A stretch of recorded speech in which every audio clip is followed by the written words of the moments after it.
I hated being pregnant. What is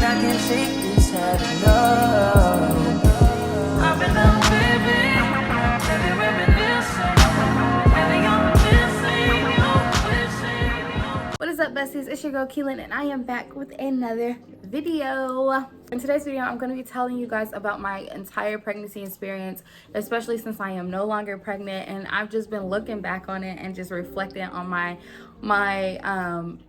journey and everything like that. So I thought that I would share my pregnancy experience and how I kept it so peaceful, and just everything overall, how it went from month 1 all the way to month 9. I do have my journal right here. We all know this about me from now. Like, I have to write it down, otherwise my pregnancy brain is gonna forget it. And okay, so getting into it, from weeks 1 to 8, I really didn't have any symptoms or cravings or anything like that. I think the only thing that happened was I was working at Walmart, and I did get a little bit dizzy one time, but I just thought it was because I wasn't getting enough sleep. This one is just irritating me, but I was not getting enough sleep. I was working 2 jobs, and I was at Walmart from 7 a.m. to 4 p.m. and then I would go to my second job at 5 p.m. sometimes literally till 12 a.m., especially if it was the holidays. So I really wasn't getting enough sleep, so that's what I attributed it to. I didn't know if it was because I was pregnant. At the time, I was pregnant, I just didn't know I was pregnant. So that definitely could have been, a sign. That's what I took it as my sign that I was pregnant. But I was just also like, I'm gonna push it off to lack of sleep. But one thing I do know is I didn't experience any cravings. I didn't experience any symptoms of, nausea or anything like that. Trey was feeling all of that, which I thought was very weird. Like, yes, like they do say like the partner can feel your symptoms and all that, but I just thought it was very weird because it was so early on, and he was like, I feel like I'm about to throw up off of one slice of pizza, and that's not Trey at all. That is not him at all. But he got the cravings and everything like that. Now, week 9 is when everything just went left. Like, the nausea hit. I was dehydrated. It was horrible. Like, from weeks 9 on, the rest of my pregnancy was no. And y'all might feel some type of way, but let me tell you, I hated being pregnant. Loved the outcome of my pregnancy, hated being pregnant. It's a little controversial, I know. Some people love it. I'm not one of those people. When I say I want to be a part of the one and done club, that is exactly what I mean, because I hated being pregnant. Like, it was just all that I experienced, the throwing up and everything. Y'all can keep it. It's not for me. Not for me. And there's some people out there that are going to be like, oh, well, your second pregnancy might be different. I don't even want to find out, because yes, it could be better, but it could also be worse. I don't even want to find out. Nope. Weeks 10 through 15 were also horrible. I started losing a lot of weight in my pregnancy.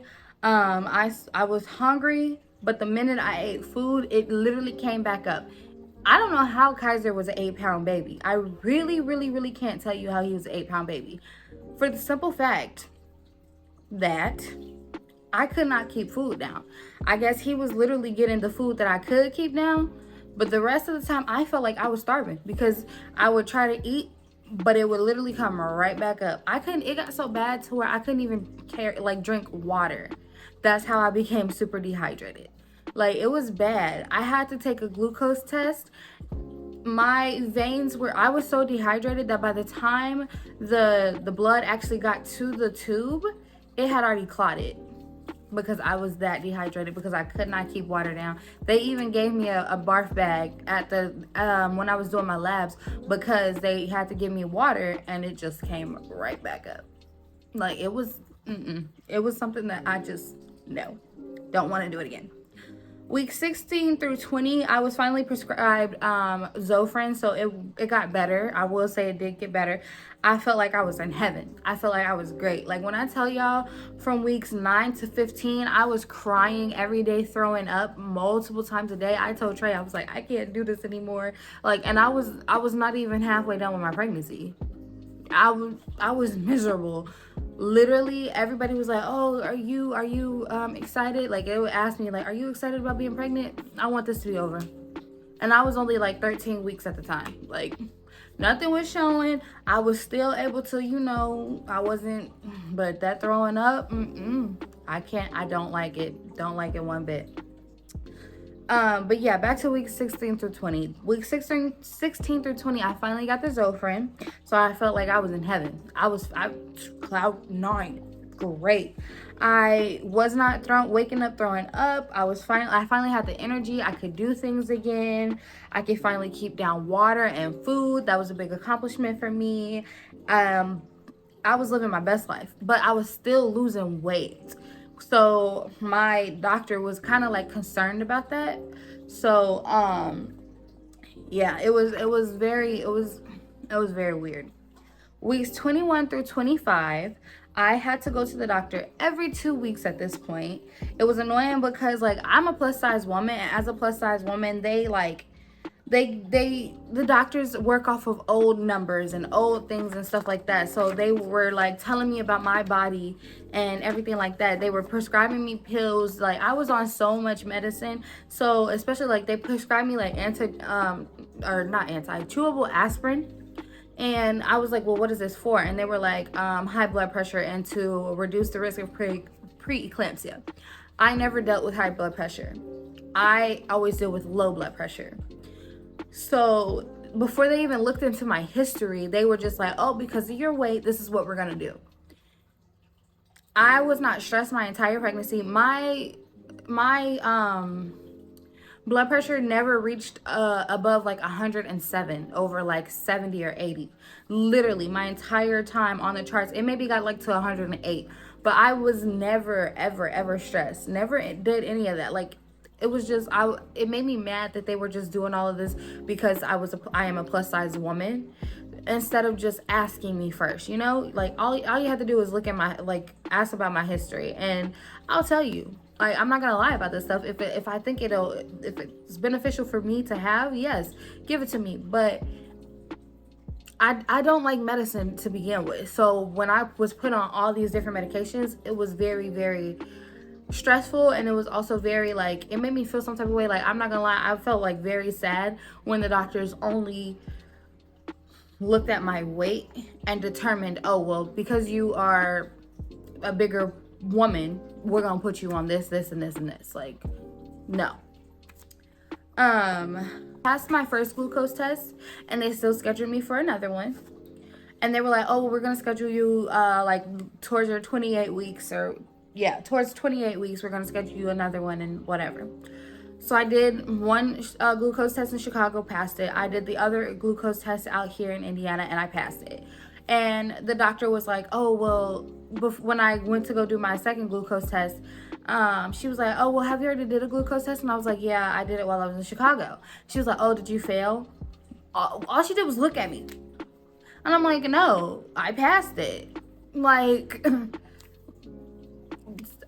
but because I was a bigger person and I'm a bigger woman, that's literally what the doctors they assume, that I failed this or I'm not healthy because I'm a plus size woman, which really bothered me because in my pregnancy, I was working out, I was losing weight, I was doing everything, and I still get judged because of numbers on a scale. It's annoying. It's very annoying. Weeks 26 through 30, I really spent packing up and moving to Indiana. So by this time, I was like, I was questioning a lot because I wasn't overly emotional like everybody else. Like, and I was comparing myself to everybody else's pregnancy because all on TikTok while I was pregnant, everybody else was pregnant. Like 2023 was just the year of everybody being pregnant, I guess.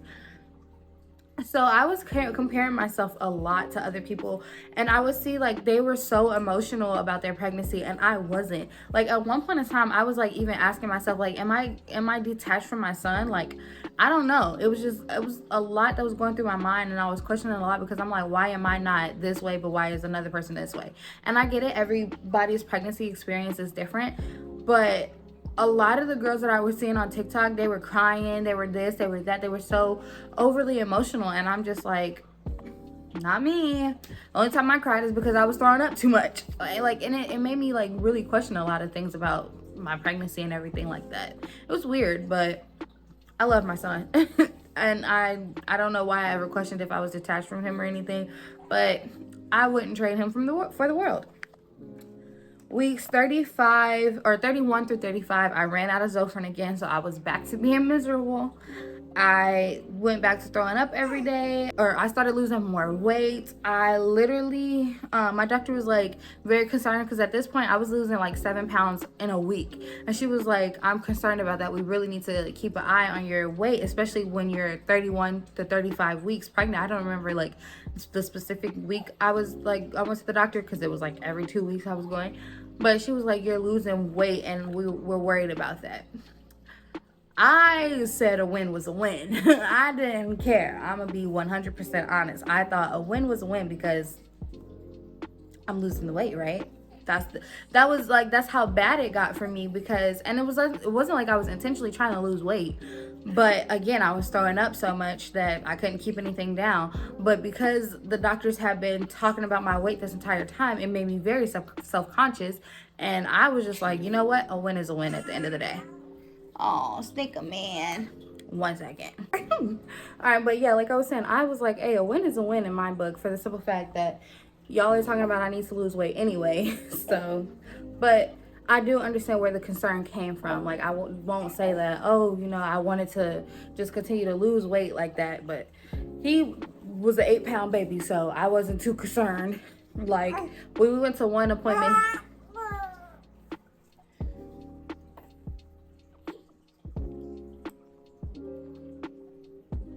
When we went to one appointment, he was already like measuring 6 pounds, like 10 ounces. And I already had like, or I wasn't even done with my pregnancy. I maybe had like a whole month left.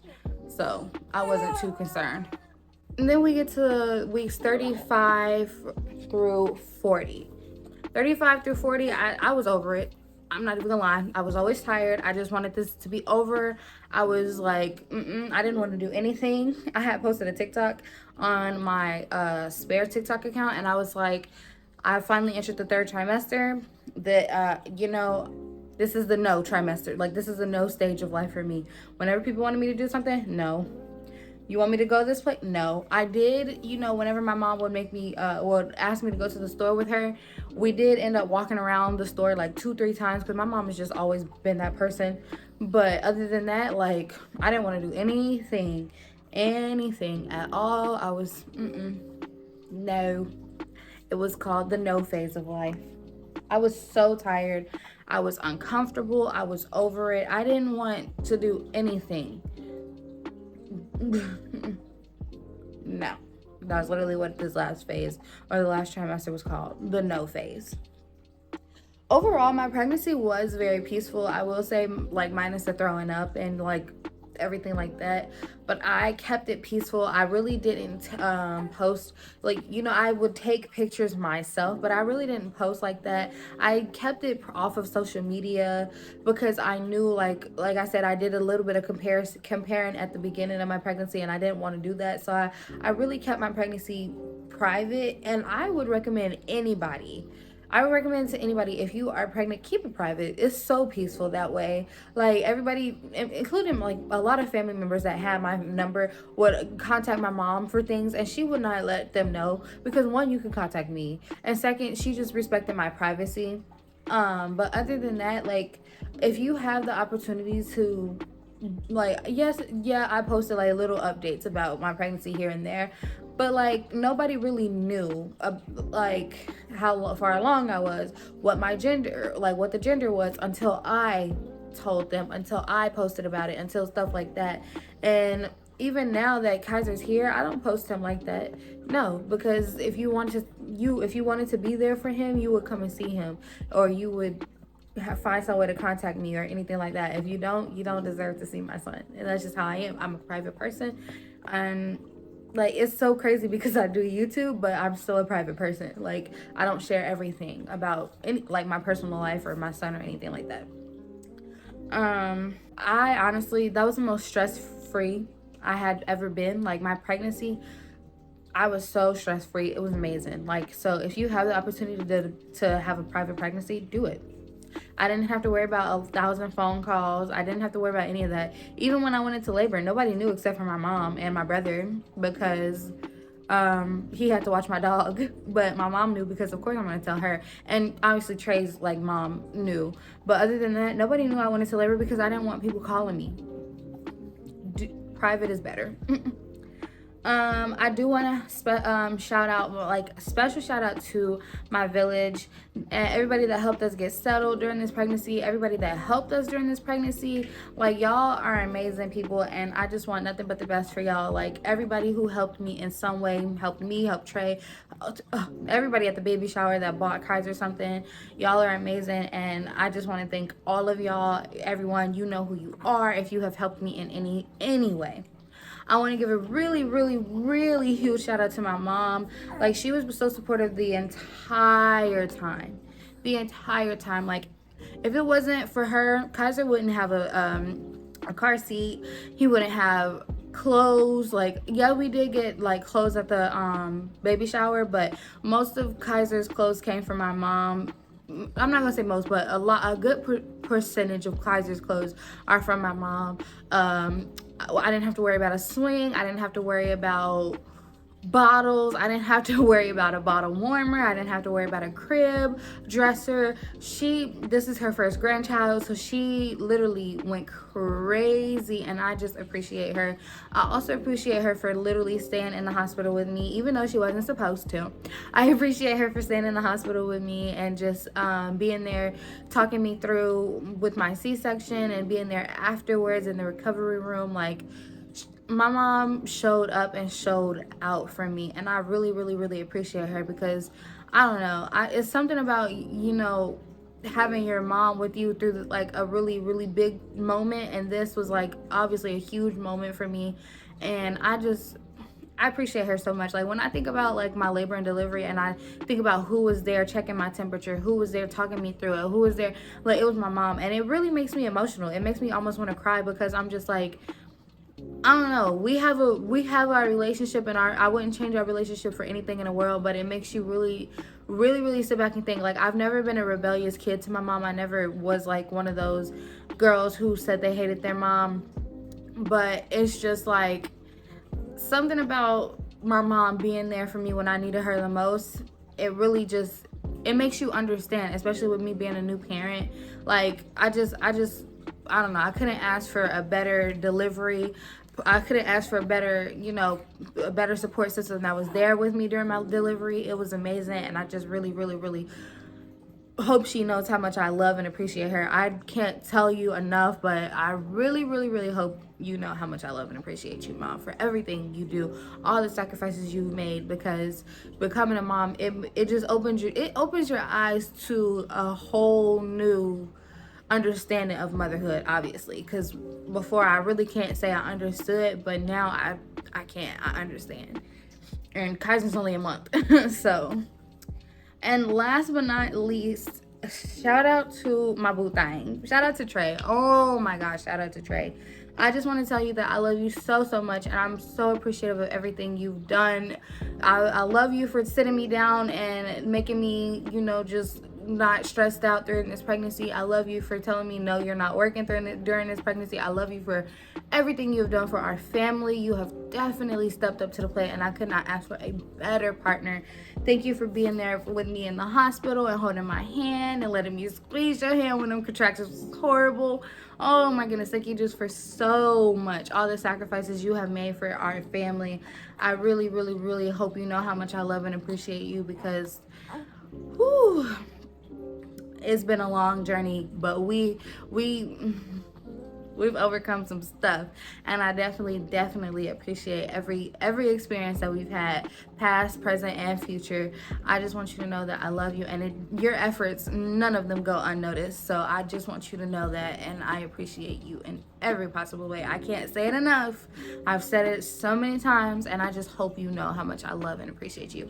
And I thank you for giving me my son. I thank you for giving me our son. I thank you for giving me this life. Is so beautiful. Thank you for being the one that, you know, made me a mother, because, well, you didn't make me a mother, but you know what I mean. Because it's so crazy to see that literally we were these same teenagers when we were 16, 15, and 16 talking about kids, and now we have one. So I'm just forever grateful for you and every experience that we went through. This reflecting over my pregnancy has just made me appreciative for so many people and all my support system and everything like that. But yeah, I definitely wanted to shout out my mom and Trey and our support system and our village, because without any of that, I would probably have already, you know, just been through postpartum, and I don't know what I would have done. And I'm glad that I have the people that I have that made sure that I didn't go through postpartum and everything like that. But this is the end of the video. So with that being said, I'm gonna end this video the way I always do. Always remember, you are loved, you matter, and you are enough. And don't forget to like, comment, share, subscribe, and let me know what you want to see down in the comments below, and I will try my best to deliver. And I will see you guys in the next video. Bye, besties. I can't shake this habit, no.